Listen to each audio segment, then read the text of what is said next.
Hey everybody, Adam here with Sports Capitalist, coming back with another NASCAR breakdown video. It's been a few weeks, but our editor was out, couldn't get some videos posted, so been a few weeks, but glad to be back at it, doing another quick breakdown. Again, we do it, before qualifying and practice results, so just taking a look at guys that are generally strong at these kinds of tracks, and who we like at first glance at pricing, and obviously that can change based on practice and qualifying, but you can find the final results if you join our Discord in the link below. We've been crushing it. We're over 15,000 members already. NASCAR's been hitting the last few weeks. Last week was a break even, but the weeks prior, some good profitable weeks there. I am recording on opening day of baseball, so we got baseball going on. NHL, we just wrapped up March Madness, and then obviously we'll have the basketball playoffs coming up, and then football season will be right around the corner, and we're hoping to do a live stream of the NFL draft with myself and Danger, who normally do the NFL videos. Be sure to like, comment, and subscribe, just so we can help grow the YouTube channel in addition to the Discord. We want to be able to get more content out there. We're trying to build something here at Sports Capitalist, so any thing that you can do to help us would be greatly appreciated. And give your feedback, whether it's in the Discord or on the YouTube video, or if there's any takes that you agree or disagree with. If everything was 100%, there'd be some certainly some rich people and people that you could take everything with 100% certainty, but that's not the case in the world of sports. So if there's guys that you like that I say I don't like, or vice versa, or who you think's gonna win the race in general, we want to hear all of that. So we're just trying to make one centralized location where people can talk about sports with a much easier barrier to access. Having said that, lots happened since our last video. Been an incredible season so far. NASCAR's really nailed it with this next gen car. Chase Briscoe gets his first Cup victory at Phoenix, and I apologize for the glare. I'm watching baseball as we speak. Ross Chastain follows that up with his first Cup victory at Circuit of the Americas, and then we're coming off of Richmond. Denny Hamlin steals the victory there. He did exactly what he hates Alex Bowman for, so he got it done. I can't hate on him for it because I like when Alex Bowman does it, so I can't hate on Denny Hamlin. Wish I had a little bit more Denny Hamlin last week. I was actually high on him earlier in the week, and then I pivoted a lot of my exposure from him to Ross Chastain, who really fell off towards the end of the race. But it's every race has been really fun to watch this year. This is a very fun season if you're a NASCAR fan. So this weekend we are at Martinsville, and just a reminder to everybody that the Cup race is on Saturday night. It is not on Sunday like every race has been so far this year. This is one of the few Saturday night races for the year, so just be sure that if you're putting in lineups or you're reserving spots, that you're not just throwing in a lineup and then you forget about it. The race is on Saturday night, so just a reminder there. Now with Martinsville, another short flat that we're looking at, seem to have a lot of those lately. But with Martinsville, it is more important than the other ones that we look at Martinsville data as opposed to like a lot of other tracks. You should look at other ones, but really it's if you're good at Martinsville, you're good at Martinsville. And so it's really going to be a game of, where's the chalk going to be, who to fade appropriately. Obviously, practice and qualifying will have an impact on that.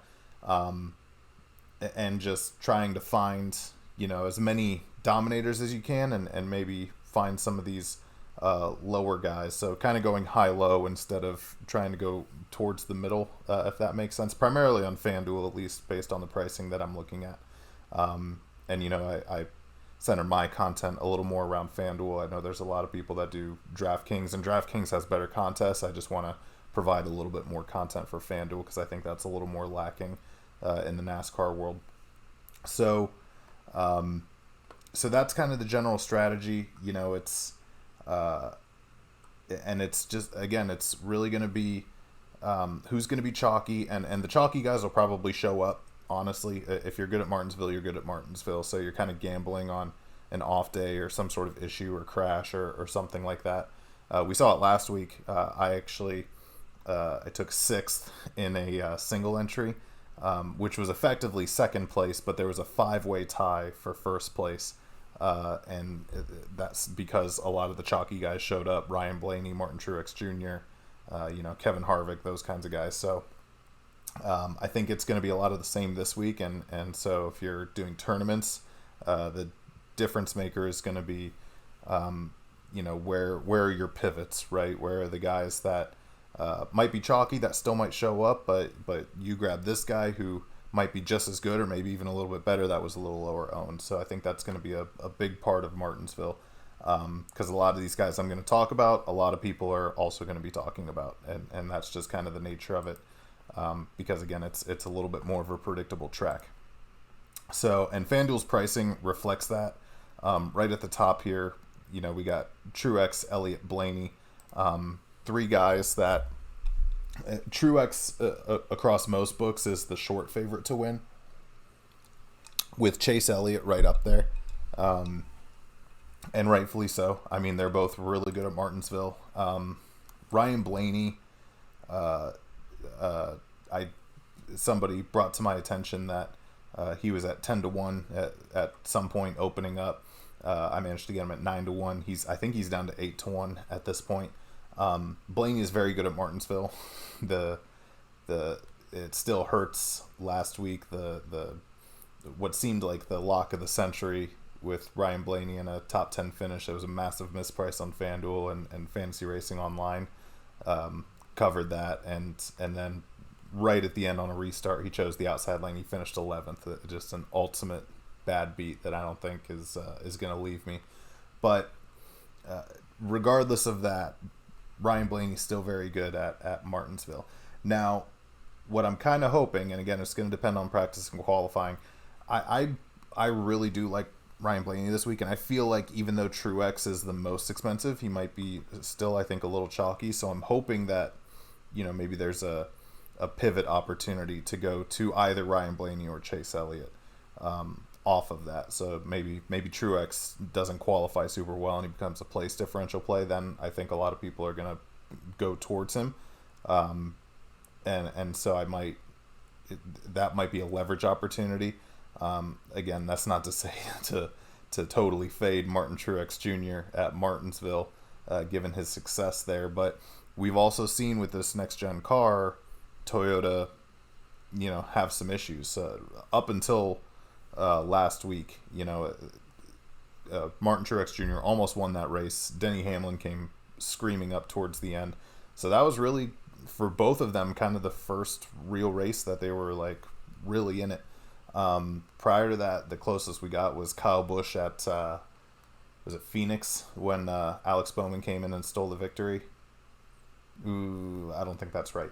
But no, it was Vegas. It was Las Vegas. So that would be kind of the reasoning behind wanting to pivot off of there. So really, I think you almost kind of want to try and squeeze 2 of these guys in there and go with some of the lower owned guys down the list because of how good all 3 of these guys are at Martinsville. And looking at some of these other guys and just kind of where their pricing is and compared to where my performance model has them. Hamlin, again, he had the win last week, not exactly screaming at me with that price point. Kyle Busch, Joey Logano. Logano would be a good play there at 11.5 especially. Kyle Larson, not particularly good historically at Martinsville, but has recently started to come on. So I think Kyle Larson is actually a really good play at 11,000. We'll see what practice and qualifying brings, but hopefully people look at long-term historical data and see that historically he's not very good there, but recently he has been. So really like Kyle Larson. So So kind of just at first glance here, these top three guys I really love. These guys aren't moving the needle a ton for me. I like Larson better than Logano just because he's a little cheaper, and then William Byron right here. So like these three right here, I think you could squeeze one of those guys in there too, and then try and go cheaper elsewhere. Bowman's been really good here.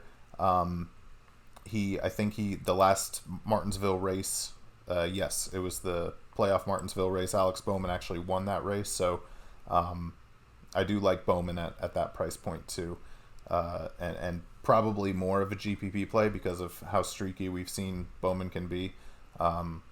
He's either right up there towards the end, or he hits the wall, before the end of stage one. So, not sure what you're gonna get out of Alex Bowman week to week, but that's kind of what makes him a tournament play every week because his upside is always there. He manages to sneak in when you're not expecting it. And then, so this mid-range right here is where I'm kind of not feeling it. Harvick's had good speed all year, so I'm still going to like Harvick around there. Christopher Bell, where's he at on my... Yeah, so Christopher Bell here, not really great. Chastain, Reddick, and Briscoe are really... This is not their track. So I think that's why at the beginning I mentioned kind of cramming in the top guys and trying to go cheaper, because this mid-range pricing right here is really not... And even, Harvick at 93, it's not like a, oh my gosh, I have to play him at that price kind of thing. So these guys right here, from Bell through Briscoe, probably not going to have a ton of exposure this week to those guys. Brad Keselowski, he has been rough all year and then had a really good showing. Really good in the sense of compared to the rest of his season.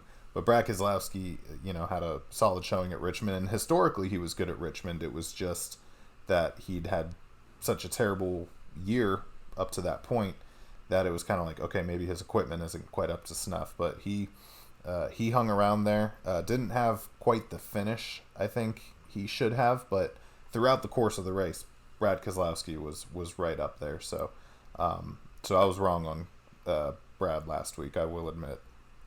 So I think he could get it done again. Maybe that team is finally starting to find something. Eric Almirola, at these track types, at Martinsville and at these track types, a very good racer at these tracks. I don't know what happened to him last week. He just right off the bat had nothing, and so he was just, I think he finished in the 20s somewhere. Just not a good day for Almirola, but you have to have a short memory in daily fantasy. So Almirola, depending on where he qualifies, could be a very good play. Let's see. So this range here is also, I don't think, is moving the needle for me a ton. Kurt Busch, I don't mind him at 73. That's going to be really close between Kez, Almirola, and Kurt. That's really going to come down to where do they qualify at. So Eric Jones, Austin Dillon, Austin Cindric, Daniel Suarez. Suarez not good here. So these guys I think I'm going to probably shy away from. And now down here is where it gets interesting. So this cheaper pricing that's going to open you up to grabbing a couple of those big names and those big dominators. Also want to note, especially if you're doing your own projections, this is normally a 500 lap race. It is only 400 laps this weekend. So if you're doing your own projections, make sure you account for that appropriately. So Bubba Wallace is similar to Kyle Larson. Obviously, he's not Kyle Larson, but similar to him, recently has been really solid at Martinsville. There's other guys I like better just because of their pricing and opening you up to those routes, but I do really like Bubba Wallace at 6,000. So if you could afford him, depending on where he qualifies, I would play him. Same with Boucher. You know, I think I'd rather play Wallace because I think he's going to start being a little more underowned. My performance model has him higher anyway, but just with how bad it's been for him this year, I think you can get some leverage there by playing Bubba Wallace. AJ Allmendinger, sneakily good here at Martinsville. A lot of people think of him just as a road course racer. Allmendinger is a very sneaky good play here for Martinsville, so he's on the list for really cheap guys that I like. Stenhouse is not bad at this. Let me check. Oh no, I lied. Okay, so maybe not Stenhouse, but you know, if he's got to turn, he's had a really rough year too, but he's got to turn it around at some point, right? LaJoie, same thing. Similar to Allmendinger, I think people think of LaJoie more as a super speedway racer. But again, at Martinsville, he's a sneaky good play, especially if he qualifies towards the back, you know, with all of these other guys like he tends to do. Todd Gilliland in some equipment that has historically been pretty solid here at Martinsville, so really like him as well. And then probably my favorite cheat play on FanDuel is going to be Harrison Burton this week. He's in the same car that Matt DiBenedetto used, and DiBenedetto was, I'll just say, really solid at these road courses. So, or at Martinsville, I should say. So, Harrison Burton, I think, is my favorite, like, really cheap play, and that's going to open you up to grabbing, you know, some of these other guys. So, you know, I built a lineup, and so just to summarize on the value plays, Burton, Allmendinger, Bubba, and LaJoie are the ones I'm looking at. Not as much LaJoie, but really like Bubba, Allmendinger, and Harrison Burton for that cheaper route. So just to build a lineup real quick, and I feel like I'm going a little fast, but I'm trying to shorten these videos a little bit. So just I threw a lineup together before the beginning of the video just to reserve my spots on FanDuel. So I had Ryan Blaney, Chase Elliott, William Byron, Brad Keselowski, and AJ Allmendinger. So again, that kind of shows, you know, we grabbed Elliott and Blaney. They're the second and third most expensive. Still, we're able to grab William Byron and then Brad Keselowski and AJ Allmendinger. If we take out Allmendinger and go down to Burton, I mean, he's $2,000 cheaper, which is why I like him so much. You know, you could move Blaney or Elliott up to Truex if you wanted to. We could also, let's say I want to keep that. You know, how much could we upgrade Brad Keselowski? Where's he at? So you could jump from. Okay, so up here is where I'm not really feeling it. So that's kind of that dead zone that I'm not feeling as much. So maybe let's keep Brad Keselowski there, and then we could upgrade William Byron, and you could go up to like a Hamlin or you could go all the way up to Hamlin. You know, I think I'd still maybe rather play a Larson or a Logano. So hell, let's say Larson, you know, and then again, so you could do any combination of these three guys, Truex, Elliott, or Blaney, and then, you know, Kyle Larson, a Ryan Blaney, a Harrison Burton, Brad Keselowski, I'm sorry. And I mean, that gives you a ton of room there. You know, you could move Burton up to LaJoie if you wanted to, or, you know, if you wanted to, well, we already covered, did we cover AJ Allmendinger? Yeah, we did. So yeah, you would bump down to Byron and grab AJ Allmendinger in that scenario. You know, you could maybe let's bump down from Brad to Eric Almirola. Does that do anything for us? Not really, but you kind of get the point, right? There's just a lot of free room that you could have. I mean, let's even try and squeeze in Truex. So Truex, Elliott, Blaney, and Burton, and then that still leaves you, you can grab Bubba right there, which again, a sneaky good play. It's a little bit of a risky lineup with Bubba and Harrison Burton in it, but you're able to grab Truex, Elliott, and Blaney in the same lineup.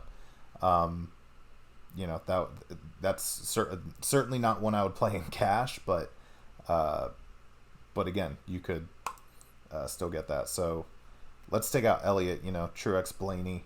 Let's keep Burton in there. We got 10,000 per, so you could go, Byron. If you felt strongly about Byron Harvick, you could do that, or Byron Bell. You could go Larson, and if you had faith in Chastain this week, you could do that. I'd still probably go down to Brad Keselowski at that point, and just kind of gamble on kind of fading this area right here.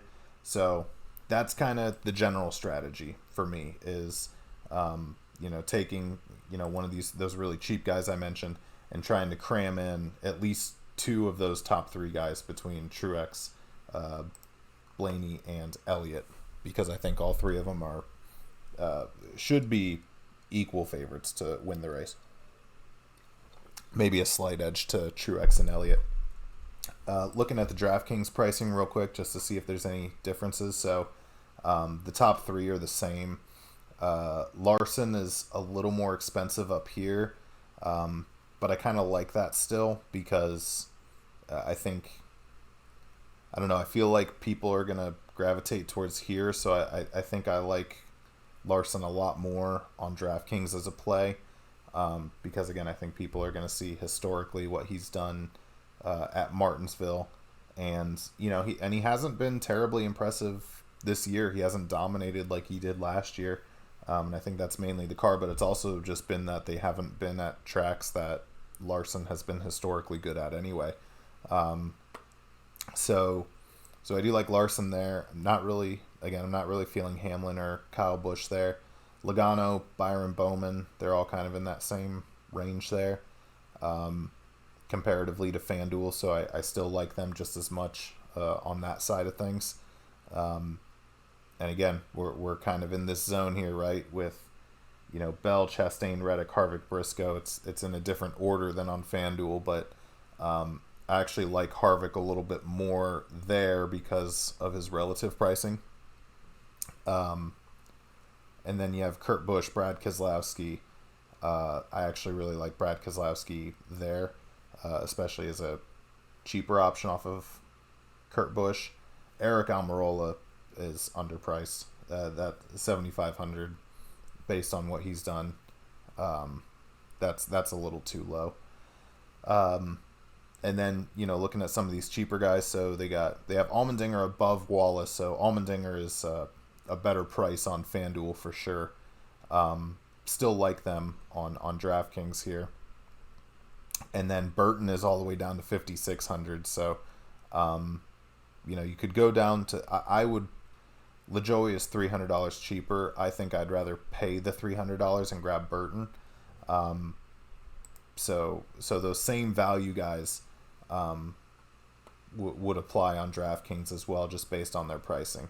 Not crazy that Allmendinger is that much more expensive than Bubba, but I would still play him at that price. So, let's play around with that, and let's try and go, we'll try and do the same thing where we try and squeeze into these top guys. So, Elliott, Blaney, we'll go down to Burton. And where does that leave us? 7,400 per. So let's try Allmendinger. Almirola. We're $200 away from Kevin Harvick in that scenario. Okay, so Let's take out Allmendinger. Bubba Harvick. There you go. Elliott, Blaney, Burton, Bubba, Almirola, Harvick. That's prior to practice and qualifying. I love that lineup. Let's try and take out Elliott, put in Truex, see where that leaves us. So at that point, you're probably taking out Harvick, and then you could grab Kurt Busch or Brad Keselowski. So Truex, Blaney, Burton, Wallace, Almirola, Keselowski. That's a good one there. You couldn't upgrade Blaney to Elliott in that scenario. So you could, if you wanted Truex and Elliott in this specific build, you could drop. I would probably drop. You could drop Wallace and go down to Stenhouse, or if you really wanted to, you could drop Burton and go down to LaJoie. I just really feel like I'd rather pay that $300. But if you really needed it, that $300 is there for you. So yeah, that's the general breakdown. For the final rankings and predictions and all that kind of stuff, again, be sure to join our Discord. That's going to be in the link below. And again, joining that is going to get you access to all of the sports, not just NASCAR. So again, opening day was today. NBA is coming up on the playoffs here shortly, and then football season is going to be right around the corner before we know it. So if you've made it to the end, thank you so much for watching. Be sure to join us on race day. And everybody, if you're playing, good luck this weekend, and let us know how you do. Thanks, everybody.